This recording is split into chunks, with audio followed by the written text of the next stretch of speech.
We're going now next to Sarah, if Sarah ready, and after that for Mr. Faisal Al-Houed. Sarah, are you ready? Hello, yes, I'm ready. Oh, hi. Nice picture from Scotland. I'm trying to find my picture, excuse me. Okay. Turn your picture on. Let's me to start with your CV, Sarah. I will explain it in Arabic for our audience. Okay. طبعا دكتور سارة she is درست يعني في جامعة هارمس درست دكتوراه، وجامعة فرجينيا كومنولث في الولايات المتحدة، وأيضا جامعة واشنطن ولي في هي محاضرة في جامعة ستيرلينغ البريطانية. لديها دور كبير حقيقة في برامج متعددة كبرامج مرتبطة بالقيادة. أيضا ساهمت ولديها دور كبير في تدريس وتعليم التربية البدنية وبرامج النشاط البدني. أيضا حقيقة لديها دور كبير في عدد من المنظمات حقيقة في أمريكا، وأيضا في كلية أو الجامعة الأمريكية كلية نيويورك في أيضا قضايا مرتبطة في القيادة وتطوير القيادة. لديها حقيقة دور كبير حقيقة في عبر الأوراق العلمية والبحوث المهتمة أيضا في مجال المرأة وممارسة النشاط الرياضي، وأيضا في الرياضة والمجتمع والثقافة والميديا وأيضا السياسة. لديها أيضا عدد حقيقة من البحوث العلمية والجوائز اللي حصلت عليها والجراند المدعوم في كثير من البحوث العلمية في هذا المجال، في مجال الرياضة والثقافة الرياضية، ومهتمة حقيقة في الرياضة النسائية أو إعطاء الفرصة والأوبتشونيتي للسيدات في ممارسة الرياضة. أيضا لديها من عدد من الكتب المنشورة وعدد من الفصول المنشورة داخل مجموعة من الكتب والمنشورات الدولية. أيضا لديها مساهمات كبيرة جدا في مجال رياضة المرأة وانخراطها في البرامج الرياضية، وكذلك الارتباط ببيئة الرياضة والمرأة ودورها في جودة الحياة ومساعدة المرأة على تحسين ذاتها والمساهمة في جودة حياة السيدات حول العالم. لديها أيضا كثير من المشاركات والمراجعات لأوراق علمية reviewing a lot of paper as I can see. لديها كثير من الدور في مراجعة عدد من الأوراق العلمية في مؤتمرات دولية محكمة. سارة أيضا لديها حقيقة جانب مهني حقيقة كبير، شاركت في الكثير من البرامج المرتبطة بالرياضة بالتعليم في الميديا. لديها أيضا جوانب مع عدد من الرياضيين في جامعة فرجينيا كومنولث في قسم المتخصص في الرياضيين، وأيضا كذلك في جامعة واشنطن سبورت انتربرايز لها دور كبير في هذه المنظمة والمؤسسة، فعندها حقيقة أدوار كبيرة في هذا المجال. Welcome Sarah with us in this session. It's great to meet you again with this kind of experience. To be honest, it's really interesting experience of academic and the professional, a lot of role in different association. Thank you very much to be with us, and we welcome you in this session. And the floor is yours. We want to benefit from your experience and knowledge you have through even academic or professional. Thank you. Thank you so much. I'm sure that was a lovely introduction. Unfortunately, I don't understand, but thank you. And yes, I'm happy to be here. It's good to see you again. I'm joining you just across the room from Lila as we're here in Lausanne doing some work with international sport organizations. So I'll move into my discussion here today. I want to talk about sport for development and the role of gender in sport for development, and then specifically to focus on developing sport for girls and women in Saudi Arabia. And just for the background on this, I'm drawn to the work that's happening in Saudi Arabia through the research of one of my PhD students, Mamdouh Al-Rawali, who's at Al-Ayoub University. And I've learned so much from being a part of his project, and I thought it's really interesting, and it's an interesting time to look at sport for girls and women in Saudi Arabia with so many changes happening. So I won't spend much time because I've already been introduced, but a bit about me is just I've taught in all these different countries. I'm originally from the US. I've taught in the Netherlands and lived there, and now I'm in Scotland where I live. I like to write about gender and sport across the spectrum of the sport industry, but particularly on sport for development. And I, once in a while, will participate in traditional Scottish sport and throw large sticks of wood. But also to me, just on a personal level, besides being a researcher and teacher, I am the mother of 2 girls. And so I take this in my personal life, and that's where the passion comes from as well. And my husband and I are working very hard to support girls in sport. Now, when I think of gender in sports, I think the first step, and Lila has talked a bit about this, and is seeing it as not just a women's issue. So much of our history in sport has kind of put this aside as this is an issue for women, but it's really something for everyone, and it should be woven through all aspects of sport. And it's important to understand that restrictions around gender can also be negative for men, and these expectations we might have of men to be so perfectly ideally masculine, where they might have a lot of pressure to uphold that. And the same was true for women. When we expect and restrict women to these levels of femininity, then we can restrict their ability to be free and to be themselves and to be happy and have well-being. Of course, also gender intersects across race, religion, class, disability, all of these other elements. Now, in sport for development, this is a specific landscape within sport. And the main idea here is that it's looking at sport as a social good, sport as something that can help promote these development goals like health, personal growth, social affiliation, child and youth development, support people for disabilities, be a part of responses for disasters. And we see it now with refugees and different populations that need specific help. So this isn't a sports programming about building talent or going towards elite performance. It's really about the benefits that we get from sport and all of these other areas of life. And why sport? Sport has a unique capacity to reach people across cultures, across ages. It does have a specific attraction, particularly for young people, and can be a platform where we connect people and communities and resources. Now, that's not to say it's a cure-all. It's certainly not the solution for everything. And of course, by participating in sport, there are risks involved. So I don't want to create too rosy a picture, but it's definitely a platform that we can work to reach those development goals and for social good.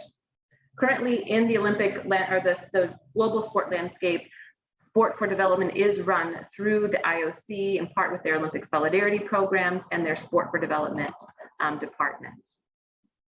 So as we see kind of on the spectrum of developing sport, on one side you have development of sport, which is about grassroots sport, about getting participation, sort of that loop that Leila was talking about between physical education, physical activity, and then into the sport and like competitive sport landscape. And then in relation to that, there's also the sport for development, which is really not focused on the sport side, but focused on those development goals. And they work together. There's no clear line between them. They're kind of functioning on a spectrum. And of course, people that are participating in school sport and competitive sport are also benefiting in many ways from the same things that would be a part of sport for development. Now, on gender and sport for development, it's important to understand, as Leila also mentioned, that girls and women experience sport differently from men and boys. Right? Most of the popular sports we have are designed for male bodies and male experiences. Sport in many ways is designed by men and is controlled by men historically. And those legacies continue even when we have a lot of women in leadership.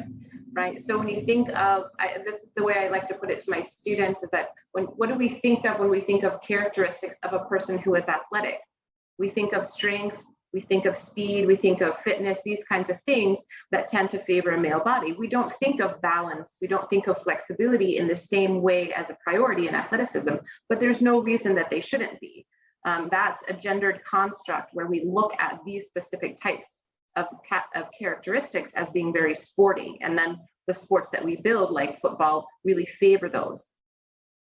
So along with that, boys tend to be better socialized into sport, which gives them a head start. So one of the things we see when young children are playing sport is that the boys have had much more experience just playing with the football, playing with catch, cricket, all of these different sports. And so when they're, say a 7-year-old boy is playing and then the girl is playing as well, the boy is going to be already advanced. And that's going to, of course, reinforce these stereotypes that girls aren't as good at sport.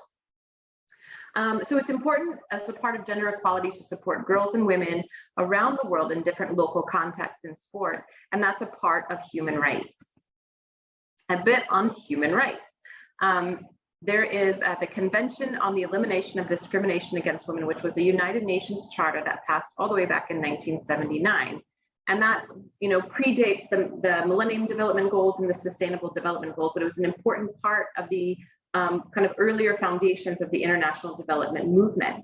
Now, there's not a specific focus on sport in CEDAW, but it did have an impact on how we create and structure sport and create opportunities for girls and women in sport. So in a similar way, like in my home country in the United States, in 1972, we passed the Title IX Education Amendment, which said you cannot discriminate based on sex in education.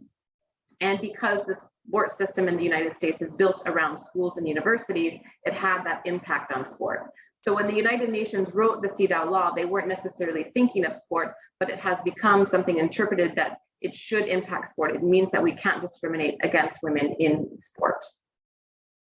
However, it didn't solve everything, which is not a surprise.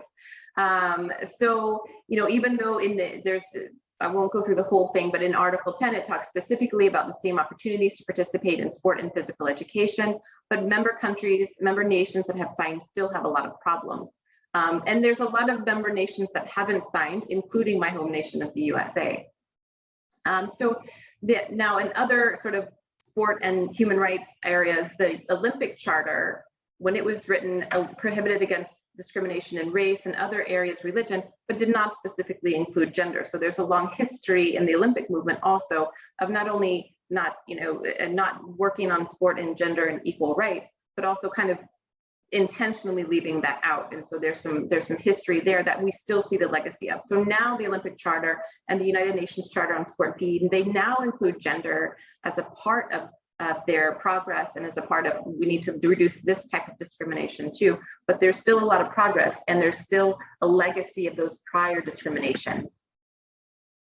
Now, the last two speakers have all talked about the Sustainable Development Goals, so I won't go into a whole lot of detail, but I will point out that obviously gender equality is central in terms of the relationship between sport, development, and gender. But the two other related goals that I think are most closely related are quality education, which is access to education, particularly when we look at physical education and at school-based sport, and then good health and well-being. So we'll talk more in detail about that, but of course, access to sport and physical activity is very vital to health. Now, if we look specifically at SDG 5, and again, Lila and I are in the same mindset here that although there's this one specific SDG on gender equality, it must be applied and interwoven across all of the other SDGs because it's a way to ensure that we're reaching girls and women in the same way. Gender equality, when we talk in those terms, it doesn't mean everybody is treated exactly the same. It means that we understand that there are variations and there are different needs by different genders. For example, women have different needs for health and reproduction than men, so we understand that, but what we try to do is create an equal opportunity for health, well-being, and freedoms. I won't go into the details of these targets in terms of keeping to time here, but you can see that some of the targets specifically within SDG 5 are about protecting women against egregious instances of violence and discrimination, but also fairness in health and education, in economic environments, and political leadership, and many other areas of life. Specifically on sport, when we look at how gender is related to sport for development and the SDGs, we can think of some specific issues that programs that work in sport for development focus on. And one of those is gender-based violence. So this is a problem around the world in many, many places and cultures, both in the global north and the global south, where women are targeted for violence. We also look at sexual and reproductive health and the specific needs of women. Now, historically, women aren't included in a lot of our medical and health-based research because we have complex fluctuations due to our menstrual cycles.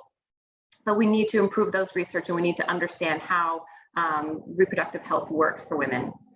There's also focus on human rights, economic empowerment, and other forms of empowerment such as social affiliation and just challenging gender norms and rules, right? So all of these issues are really closely tied to the work that's done in sport for development around the world. And you can see from that graphic there, that's from the Women Win Foundation. And so that's some of the work that they have done to reach people in all different areas. And I'll give you an example of their program called the GOLD program, which is for adolescent girls. And they have 4 different modules: human rights, leadership, health, and financial literacy. So that's intended to reach all of these adolescent girls to give them a foundation in these 4 key areas. I've worked with them significantly on particularly the health modules. Here are some other examples. This is just for resources for you to examine if you want to. So now, sport for girls and women in Saudi Arabia. So why does this matter? As Leila also suggested, it's very important to health and well-being, right? So we'll talk in detail about that. It's also important to youth development and social skills and creating leadership and community, right? So the restrictions on sport and in terms of fitness and freedom of movement can prevent girls and women from being healthy and active. So we have to find ways to support their health and well-being. In terms of that, we can see that sedentary lifestyles are a very difficult part and big challenge in terms of reaching girls and women in Saudi Arabia. And it's not, I'm focusing on Saudi Arabia for this context, but this is also true in other places. However, in Saudi Arabia, 90% around that number of women do not do regular physical activity, and that has led to some crises in obesity. This is also, of course, dramatically affects people with different disabilities, and it affects people's mental and emotional health and well-being as well. You can also see that sport and physical activity is a way for youth particularly to reach and connect with community and family and schools, and if that's missing, then they're missing out on those opportunities.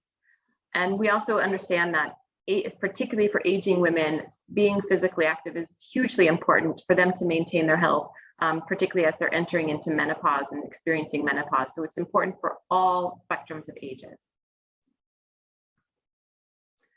Tying this to Vision 2030, which Leila also spoke about a bit, there's definitely an important focus on improving physical education and access to physical education in safe environments, in culturally appropriate environments for girls all across Saudi Arabia.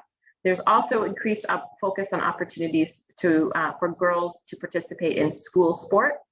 And we can break these down into specific ways around facilities and infrastructure development, particularly looking at grassroots and local sport and youth sport, and seeing these as pathways towards those performance and elite sport and training centers. It's also really important to consider the human resource element in this and develop stronger pathways and structures to train women as coaches and PE teachers.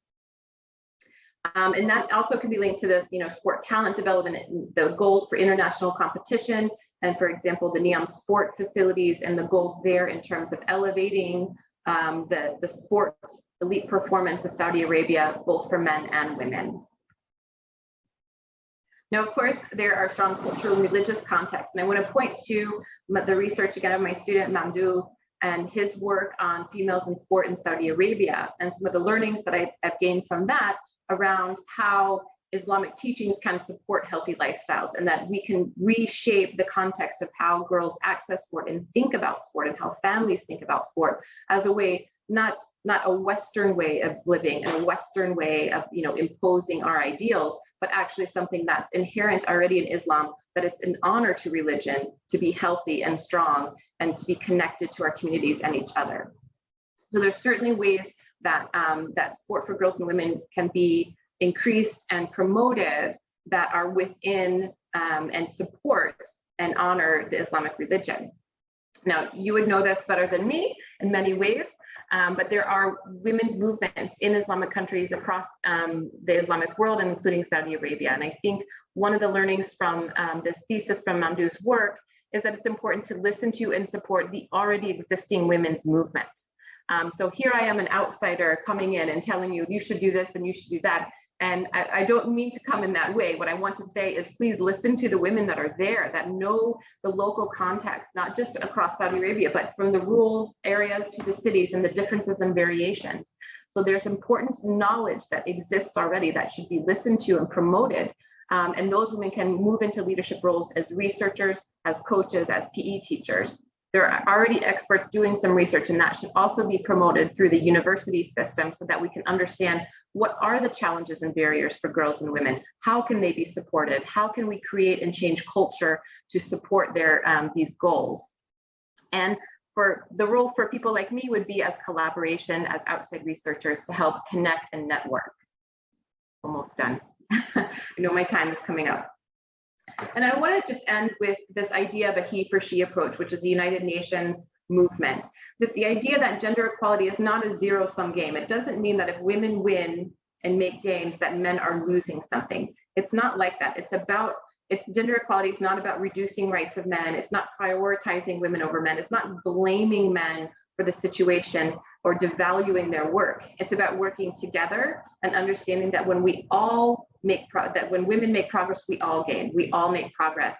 It's about understanding that men also suffer from restraints, and that gender equality is not about men versus women. It's about working together and supporting more rights and better equality for all genders. And that's my presentation. I hope you've enjoyed it. I hope that's some good information for you, and I'm happy to stay on and we can have discussion and questions. Thank you very much, Sarah. Thank you very much for all this kind of information. It's really rich information and touching a lot of issue. Thank you very much.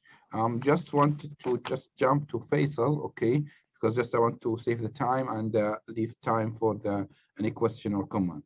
I want to announce one thing, okay? All these sessions gonna be recorded, and as we'll publish it through the website of the فيدريشن for the Sport Culture Federation, Saudi Sport Culture Federation.